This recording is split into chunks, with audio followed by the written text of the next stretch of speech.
Hello everyone, कैसे हैं आप लोग। उम्मीद है कि ज़बरदस्त जानदार शानदार होंगे और 2026 के एग्ज़ाम में पूरे लगन से भिड़े होंगे। आज आप सब के लिए लेकर आया हूँ साइंस का क्वेश्चन जो क्लास 10th के लिए है और यह सभी प्रश्न PYQ है, महत्वपूर्ण है, जो कहीं ना कहीं ये सारे प्रश्न एग्ज़ाम में आ चुके हैं। तो आज हम लोग देखेंगे 35 प्रश्न जो पूछे हुए हैं एग्ज़ाम में, यानी 2026 से पहले कभी ना कभी ये सवाल ज़रूर पूछा हुआ है। सभी सवाल PYQ है, साइंस का है। ये पार्ट 2 है। पार्ट 1 मैं पहले ही अपलोड कर चुका हूँ। अगर जो व्यक्ति नहीं देखे होंगे पार्ट 1 तो पहले पार्ट 1 देख ले या पार्ट 2 देख कर ही पार्ट 1 देख ले। इसका लिंक हम डिस्क्रिप्शन में डाल देंगे या आप चैनल पे विजिट करके प्लेलिस्ट में भी आप पार्ट 1 साइंस का वीडियो देख सकते हैं, जो काफ़ी विस्तार से समझाया गया है। उसी तरह आज हम लोग इस सवाल को पूरा विस्तृत रूप से समझेंगे। सवाल काफ़ी ज़बरदस्त है, तो पूरा वीडियो में बने रहें ताकि आपको चीज़ें समझ में आए। तो वीडियो को छोड़ कर ना जाए, पूरा वीडियो को बारीकी से देखें और समझें। चलते हैं आज का आपका पहला प्रश्न, बिल्कुल आराम से देखेंगे। पहला सवाल, कमरे के ताप पर द्रव अवस्था में रहने वाली धातु है पारा, कैल्शियम, लिथियम, सोडियम। तो कमरे के ताप पर जो आपका द्रव अवस्था में रहता है, देखिए यहाँ पर कमरे के ताप पर जो आपका द्रव अवस्था में रहने वाला धातु है, देखिए कमरे के ताप पर क्या अवस्था है, धातु पूछना है द्रव अवस्था में। तो कमरे के ताप पर द्रव अवस्था में रहने वाला धातु कौन सा है आपका, पारा, जिसको हम लोग क्या कहते हैं, मरकरी कहते हैं।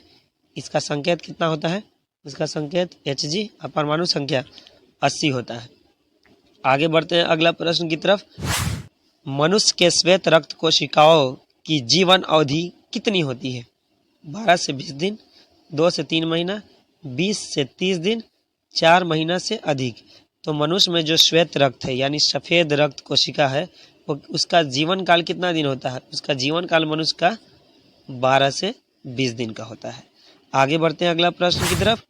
किस जीव में हीमोग्लोबिन नहीं होता है, तो पक्षी, मक्खी, मनुष्य, चमगादड़। अगर आपको एग्जाम में सवाल के उत्तर नहीं पता रहे तो आप लोग एलिमिनेशन मेथड का इस्तेमाल कीजिएगा, यानी आप चेक कीजिएगा कि किस में होता है और जिसमें नहीं होता है वो आंसर बच जाएगा।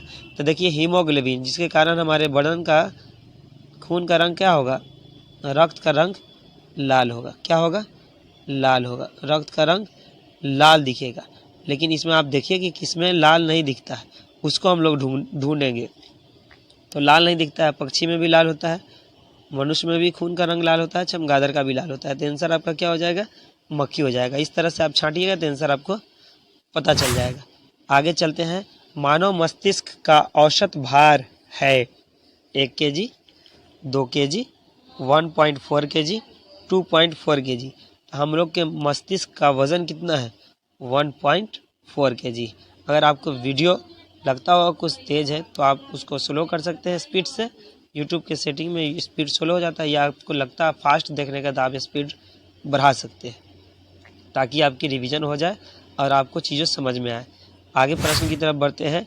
मानव गुर्दे का आकार कैसा होता है, यानी हम लोग के बॉडी में जो गुर्दा है उसका आकार कैसा है, गोलाकार, आयताकार, सेम के बीच का आकार, और इनमें से कोई नहीं। तो हम लोग के बॉडी में जो गुर्दा है उसका आकार होता है सेम के बीज की तरह, यानी सेम के आकार की तरह होता है। आगे बढ़ते हैं। श्वसन किस प्रकार की रासायनिक अभिक्रिया है, उपचयन, ऊष्माक्षेपी, संयोजन, अपचयन। श्वसन किस प्रकार की अभिक्रिया है, ऊष्माक्षेपी अभिक्रिया है। कैसी अभिक्रिया है, ऊष्माक्षेपी अभिक्रिया है। ठीक है, अगला सवाल की तरफ बढ़ते हैं। ओजोन परत का ह्रास मुख्यतः किसके द्वारा होता है, प्रदूषण, पीरागनाशी, CFC क्लोरोफ्लोरोकार्बन, और CH4 मीथेन। तो आपको मीथेन ये इस तरह लिख सकते हैं, CH4 नीचे होता है मीथेन।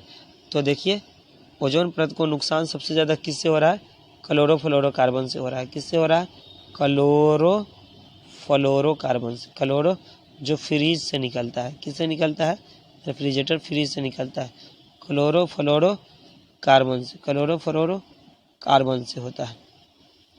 आगे बढ़ते हैं, अगला प्रश्न की तरफ बढ़ते हैं। और याद रखिए ओजोन परत का खोज किसने किया था, चार्ल्स फैबरी व हेनरी बुसन। क्या नाम है? चार्ल्स फैबरी व हेनरी बुसन ने किया था। अगला सवाल की तरफ हम लोग बढ़ते हैं। अगला सवाल आपका, श्वसन किस प्रकार की रासायनिक अभिक्रिया है?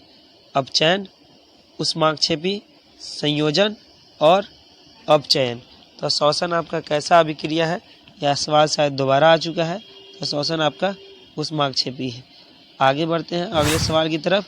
सबसे कठोर पदार्थ या सबसे कठोर प्राकृतिक पदार्थ कौन सा है? चांदी, लोहा, हीरा, कोयला।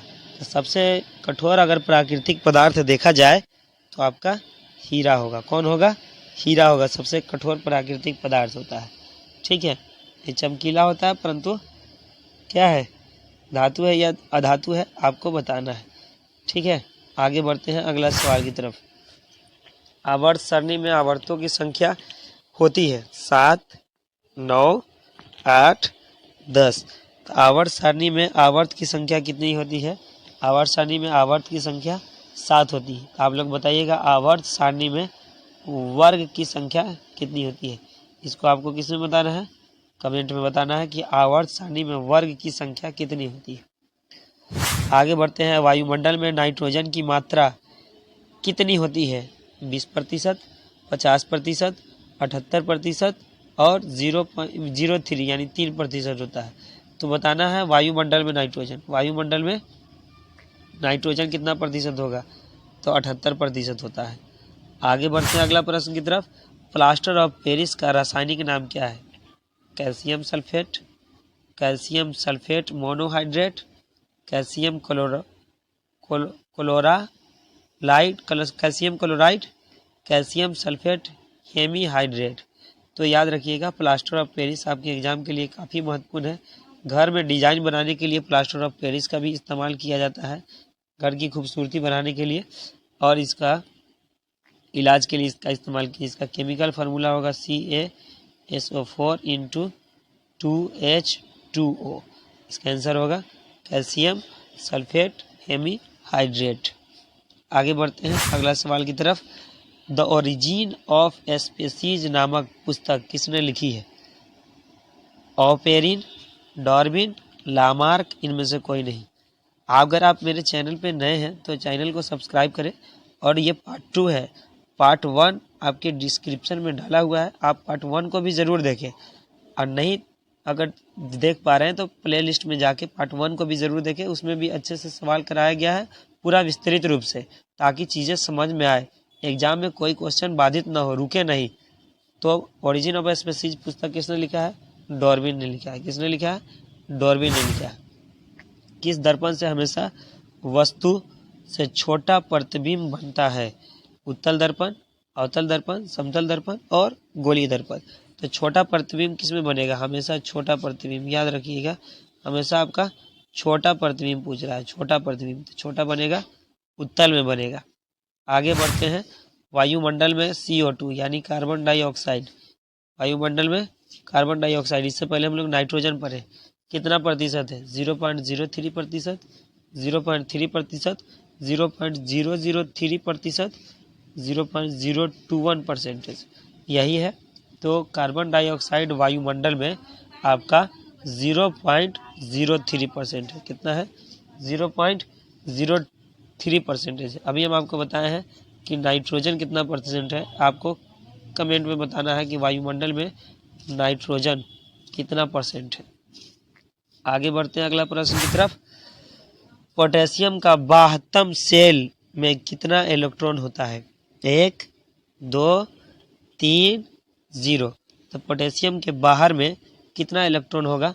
जब आप इलेक्ट्रॉनिक विन्यास खींचिएगा पोटेशियम का, K ये 19 होता है, इसका इलेक्ट्रॉनिक विन्यास कीजिएगा 1s2, 1s2, ठीक है, 2s2, 2p6, 1s2, 2s2, 2p6, 3s2, 3p6। जब इसको खींचिएगा, जगह नहीं तो हम नीचे लिख देते हैं 4s।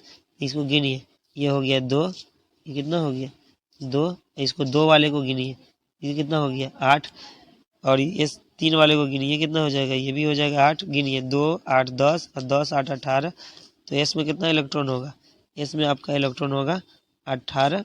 देखिए यहाँ इसको गिनिए, 2 8 10 10 8 18, पोटेशियम 19 होता है, तो 4s कितना होगा 1। तो इलेक्ट्रॉन बाहरी इलेक्ट्रॉन कितना हो जाएगा 1 हो जाएगा, बाहरी इलेक्ट्रॉन कितना हो जाएगा 1 हो जाएगा। याद रखिएगा इसको इलेक्ट्रॉनिक कन्फिगरेशन में sp, ठीक है ना, sp-df होता है। कितना होता है sp-df, s में 2 इलेक्ट्रॉन, p में 6 इलेक्ट्रॉन, d में 10 इलेक्ट्रॉन और f में 14 इलेक्ट्रॉन हम लोग रख सकते हैं। आगे बढ़ते हैं। इसको दृश्य प्रकाश में किस रंग का तरंगदैर्घ्य अधिक होता है, लाल, पीला, बैगनी, नीला। तो दृश्य प्रकाश में आपका किस रंग का तरंगदैर्घ्य अधिक होता है, जब तरंगदैर्घ्य आप पढ़िएगा प्रिज्म चैप्टर, उसमें आपको बताया गया होगा कि जब आप प्रिज्म पढ़िएगा ना तो उसमें आपको दिखाया गया होगा कि दृश्य प्रकाश में क्या होता है, प्रिज्म से निकलता है 7 रंगों में। एक को कहते हैं VIB GYOR, विब जियोर। क्या कहेंगे, विब जियोर। V फॉर बैगनी, I फॉर जामुनी indigo, violet, indigo, blue, green, yellow, orange, red. इसको हिंदी में हम लिख देते हैं, इंग्लिश में इसको विबजियोर कहेंगे, हिंदी में लिख देते हैं बी से बैगनी, आई से इंडिगो यानी कि जामुनी, आई से इंडिगो यानी जामुनी, बी से ब्लू यानी नीला, जी से ग्रीन यानी कि हरा, वाई से येलो यानी कि पीला, ओ से ऑरेंज यानी कि नारंगी, आर से रेड यानी कि लाल। ठीक है, बैजा नी हपी नाला। ठीक है, तो सबसे अधिक तरंगदैर्घ्य किसका होता है, लाल का होता है। आगे बढ़ते हैं हम लोग। दूध से दही बनाने में कौन सी अभिक्रिया होती है, अपघटन, किण्वन, उत्सर्जन और प्रकाश संश्लेषण। तो दूध से दही बनाने में कौन सी क्रिया होगी आपकी, दूध से दही बनाने में आपका किण्वन होगा। क्या होगा, किण्वन होगा। आगे बढ़ते हैं अगला सवाल की तरफ। कार्बन हाइड्रोजन से संयोग कर क्या बनाता है, अम्लराज, हेलोजन, हाइड्रोकार्बन, आयनिक यौगिक। अगर आप पहला वीडियो नहीं देखे हैं तो डिस्क्रिप्शन में लिंक है, पहला वीडियो देख लें, नहीं तो प्ले लिस्ट से आप पहला वीडियो ज़रूर देखें ताकि आपको अच्छे से चीज़ें समझ में आ सके। तो हाइड्रोकार्बन होगा। क्या होगा इसका आंसर, हाइड्रोकार्बन होगा। ग्लूकोज में कितना कार्बन होता है, तो ग्लूकोज का फार्मूला होता है बाबू C6H12O6। देखिए इसमें साफ साफ आपको दिखाई देगा कि कार्बन कितना है, इसमें 6 है, हाइड्रोजन कितना है 12 है, ऑक्सीजन कितना है 6 है। तो आपको इसमें ग्लूकोज पूछ दिया कि ग्लूकोज में कितना कार्बन, हो सके पूछ देगा ग्लूकोज में कितना हाइड्रोजन है या कितना ऑक्सीजन। तो इसका आंसर कितना होगा, कार्बन कितना है 6 है। आगे बढ़ते हैं अगला सवाल की तरफ।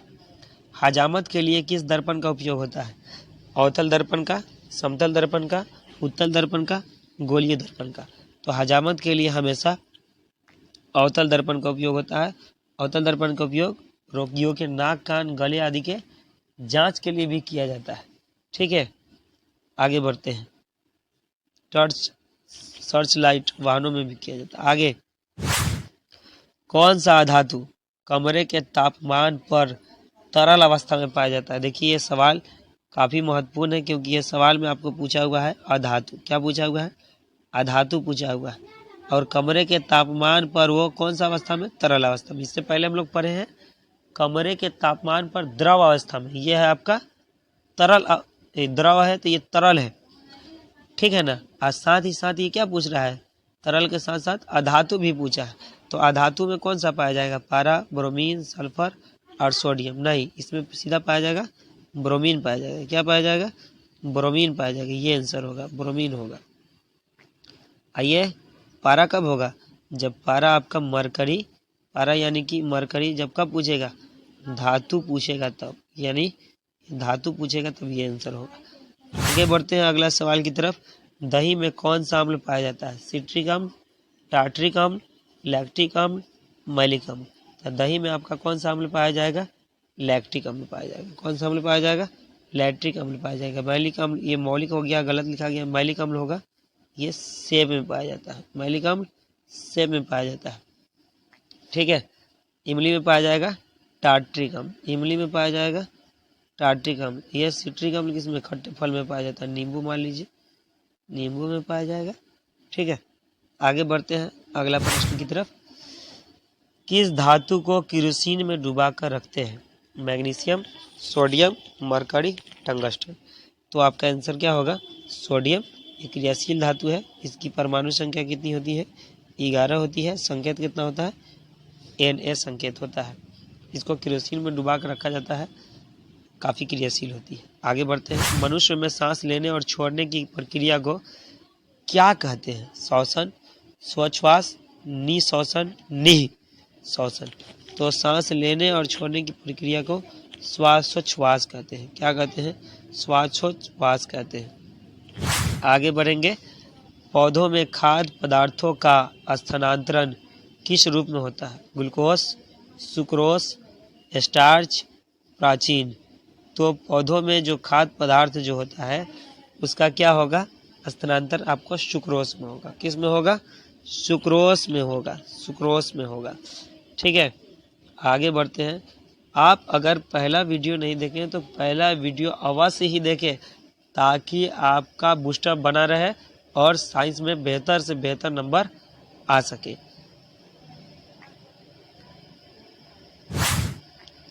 निम्नलिखित में कौन ट्रेकिया द्वारा सांस लेता है? मछली, तिलचट्टा, कछुआ, मगरमच्छ। तो ट्रेकिया द्वारा सांस लेने वाला कौन है? तिलचट्टा है। मछली किससे लेता है? गिल्स। इंग्लिश में गिल्स कहते हैं, हिंदी में गलफरा कहते हैं। हिंदी में क्या कहेंगे? गलफरा कहेंगे, ठीक है। ये गलत लिखा गया, हम आपको सही बताते हैं। गिल्स, गलफरा कहते हैं। बाकी जितने बड़े जीव है, अधिकतर जीव फेफड़े से लेते हैं। आगे बढ़ते हैं। मूत्र का पीला रंग किसके कारण होता है? पेशाब का पीला रंग किसके कारण होता है? यूरोक्रोम, अमोनिया, यूरिया, यूरिक अम्ल। तो पेशाब का आपका पीला रंग होता है आपका यूरोक्रोम के कारण। किसके कारण होता है? यूरोक्रोम के कारण होता है। आगे बढ़ते हैं। एक गोलीय दर्पण की फोकस दूरी 12.5 सेंटीमीटर है, तो उसकी त्रिज्या क्या होगा? याद रखिएगा, इसका फॉर्मूला आसान तरीका से होता है, R=2F होता है। इसका फार्मूला होता है R=2F। तो आपको R निकालना है 2, F आपको कितना दिया है? ये आपका F दिया हुआ है 12.5। तो 12.5 को 2 से गुना कीजिएगा तो आपका आंसर कितना आ जाएगा? 12.5 को 2 से गुना कीजिएगा 25 आ जाएगा। तो यहाँ आंसर आपका 25 सेंटीमीटर। कितना आंसर है आपका? 25 सेंटीमीटर। ये रहा आपका 25 सेंटीमीटर। आगे बढ़ते हैं अगला प्रश्न की तरफ। किसी समतल दर्पण द्वारा आवर्धन होता है, तो आवर्धन को m से सूचित करते हैं। आवर्धन को क्या होता है समतल दर्पण में? -1, +1, 0, कोई नहीं। इसका आंसर क्या होगा? +1 होगा। क्या होगा? +1 होगा। आगे बढ़ते हैं अगला प्रश्न की तरफ। जो नेत्र दूर स्थित वस्तुओं को स्पष्ट नहीं देख पाता है, उस नेत्र को क्या कहते हैं? जो दूर की वस्तुओं को साफ साफ नहीं देख पाएगा, उसमें आपको निकट दृष्टि दोष होगा। कौन सी बीमारी होगा? निकट दृष्टि दोष होगा। कौन सी बीमारी होगा? निकट दृष्टि दोष। तो इस दोष से बचने के लिए आपको क्या करना पड़ेगा? चश्मे का इस्तेमाल करना पड़ेगा। निकट दृष्टि दोष को दूर करने के लिए अवतल लेंस का चश्मा, दूर दृष्टि को उत्तल लेंस का, और जरा दृष्टता को बाइफोकल लेंस का इस्तेमाल करना पड़ेगा, जिससे आपकी क्या होगी?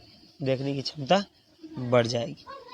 तो जो नेत्र दूर स्थित वस्तुओं को साफ नहीं देता है, यानी नजदीक को साफ देखेगा, दूर को नहीं देखेगा, तो निकट दृष्टि दोष।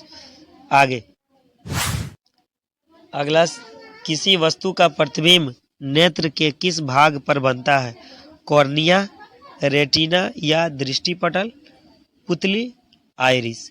तो किस में बनेगा आपका? किसी वस्तु का प्रतिबिंब किस में बनेगा आपका? रेटिना पे बनेगा। किस में बनेगा आपका? रेटिना पे बनेगा। किस में बनेगा? रेटिना पे बनेगा। चलते हैं अगला प्रश्न की तरफ। वीडियो अच्छा लगता हो तो लाइक करें और चैनल पे नए हैं तो चैनल को सब्सक्राइब करें। अगला प्रश्न की तरफ बढ़ते हैं। खून का पीएच मान कितना होता है? 7.1, 7.2, 7.3, 7.4। तो याद रखिएगा खून का पीएच मान आपका कितना होता है, उसके लिए याद रखिएगा 7.35 से लेकर 7.45 तक खून का पीएच मान होता है। 7.35 से लेकर 7.45 तक होता है।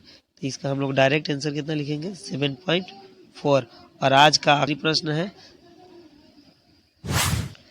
प्रतिरोध का मात्रक जूल, न्यूटन, पास्कल और ओम। तो प्रतिरोध का मात्रक क्या होगा? प्रतिरोध का मात्रक होता है आपका ओम होता है। जूल किसका होगा? ऊर्जा का होगा। जूल किसका होगा? ऊर्जा का होगा। जूल किसका होगा? ऊर्जा का होगा।